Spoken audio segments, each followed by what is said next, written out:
name's David, and I'm 23 years old. My name is Owen Smith, and I'm 23 years old. My name is Melinda Barton, and I am 27 years old. My name is Christy, and I'm 25 years old.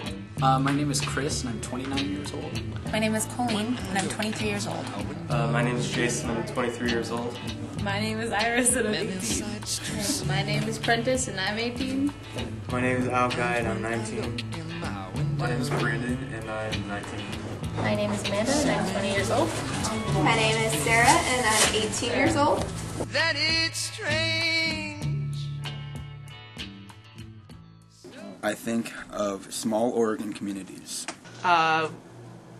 Poor white folks living on the outside of the city. But I know that's inaccurate because meth strikes at the heart of our urban metropolis. Or whatever. Things all over the face. And no teeth. They're kind of dirty clothes, raggedy. When you see around Portland State, like just out of their mind, just sitting there like talking to themselves. Nervous, twitchy folk. You know, neighbors having meth labs in their basements and them exploding. Dirty kitchens. The Willamette Week. I'm sorry. Because of their coverage of the Oregonian coverage of the meth crisis. Those ads in the Mercury, actually. People creating these epidemics when they're not really there. And I think meth users tend to be more victims than criminals. But it's a huge, huge problem right now, at least if we're to believe the numerous media reports. When I look out my window, what do you think I see? 30 to 40 years old, usually male, if not always male. Nondescript, like 35-year-old white guy, maybe with a mustache.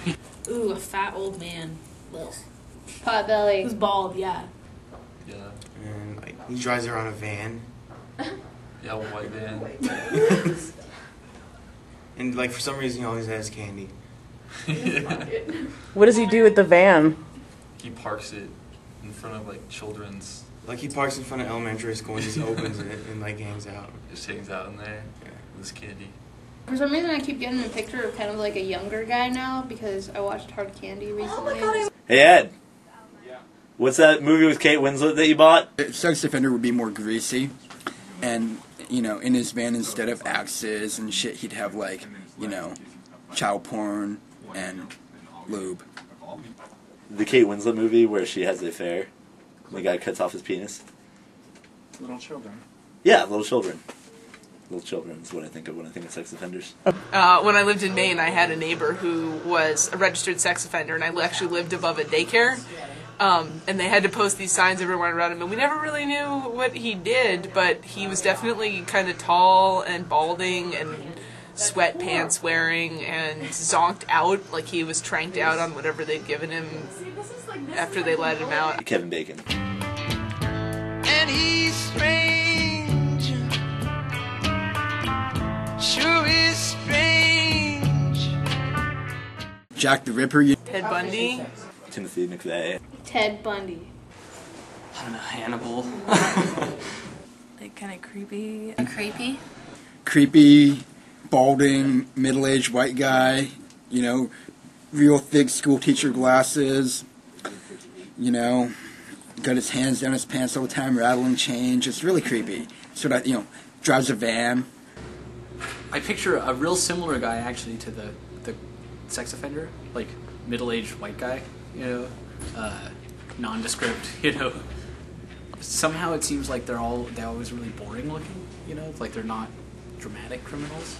I mean, their crimes are, obviously, but, and I picture it makes me think of, like, all the press coverage and whatnot that goes with that, and, like, people, like, glorifying these otherwise kind of ordinary guys who did something really terrible.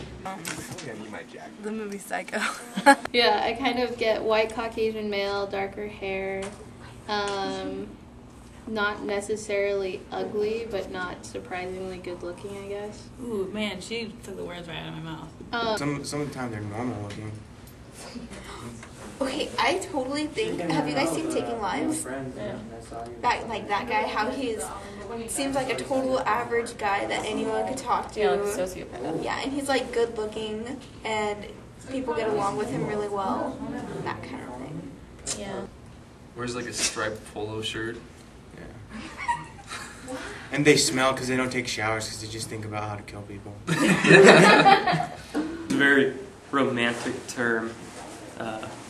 That's when you hear it, it's very intriguing. Opposed to a predator, it's not a romantic term, but serial killer sounds exciting. Probably the way that I've seen it presented in film and in the media. It's not CER. I keep thinking of Serial Mom. Have you ever seen Serial Mom? Yeah. You got to pick up every stitch. You got to pick up every stitch. Wolves comes to mind to me, or cougars, something like that. That like is kind of unstoppable and comes in and kills people. An animal that eats other animals.